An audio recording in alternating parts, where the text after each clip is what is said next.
Imagine waking up one day, stretching your arms, looking out at your peaceful village, only to hear your neighbor scream, "Run!"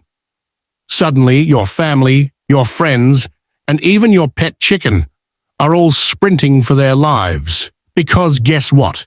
Another tribe has decided your home looks like a great place for their next cookout.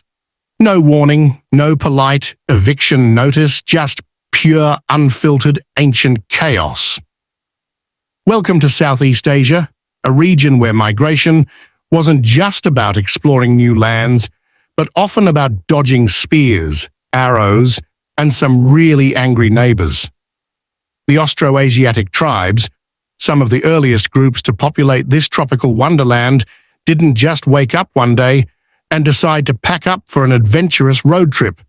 No, they were often strongly encouraged to relocate by war, invasion, and the occasional misunderstanding that escalated into full-blown conflict. But how did this all start?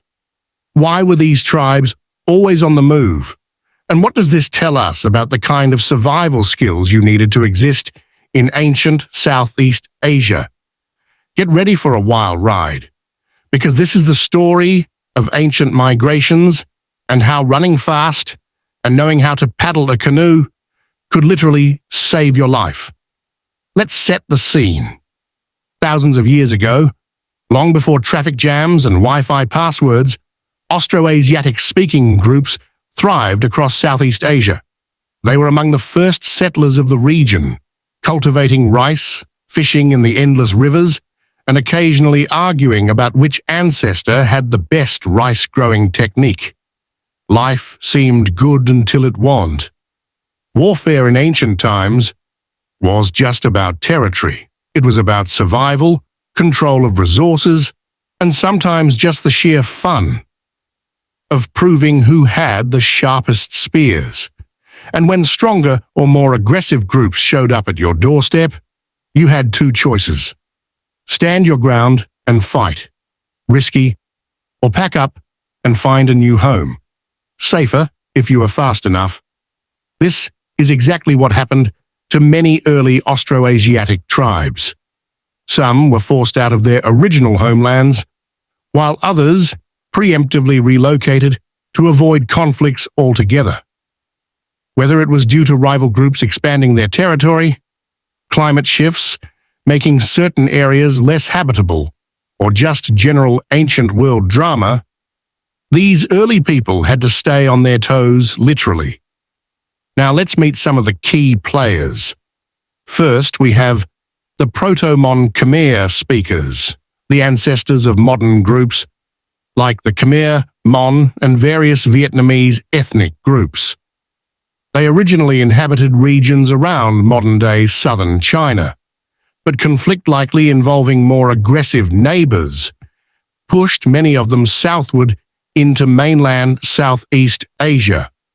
Some settled in the Mekong region, others in the hills of Thailand, while a few just kept walking until they found a place where no one was throwing spears at them. Then there were the Vietic groups, which included the early ancestors of the Vietnamese. They faced pressures from northern expansions, looking at you, early Chinese states, and had to navigate a complex landscape of alliances, battles, and tactical relocations.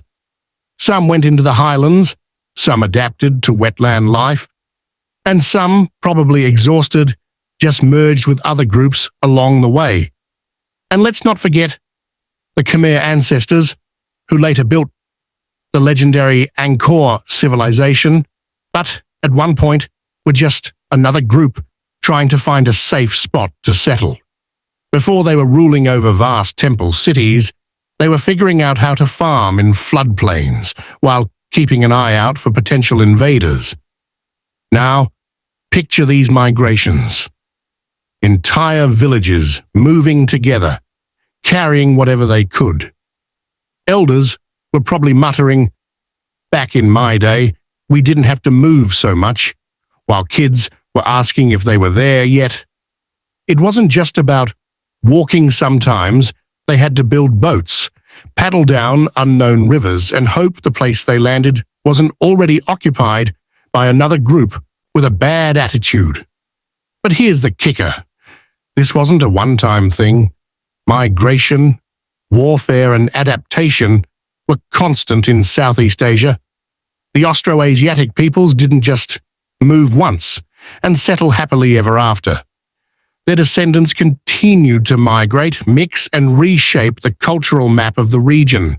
Some became dominant civilizations, while others remained small but resilient communities. And guess what? That legacy is still alive today. Many of the languages, traditions, and even food cultures we see in Southeast Asia are a direct result of these ancient migrations.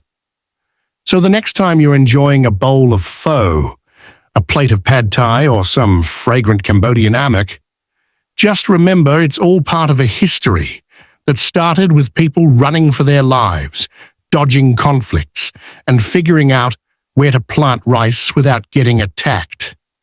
So what do you think? Would you have survived ancient Southeast Asia? Would you have fought or fled? Let us know in the comments below. Just remember, no throwing spears at each other. While it might seem like these early Austroasiatic tribes were just running away from trouble, their migrations actually set the foundation for some of the greatest civilizations in Southeast Asia. The Khmer Empire, the early Vietnamese states, and even many of Thailand's historical cultures can trace their roots back to these ancient movers and shakers. In the end, what seemed like a desperate escape was actually a masterclass in adaptation. They didn't just survive, they thrived. They learned new farming techniques, navigated rivers like pros, and established communities in places that seemed inhospitable. And the best part? Their legacy is still alive, not just in history books, but in the very people, languages, and cultures of Southeast Asia today. So the next time you're feeling tired from moving apartments, just remember, at least you're not dodging arrows while carrying a basket of rice on your back.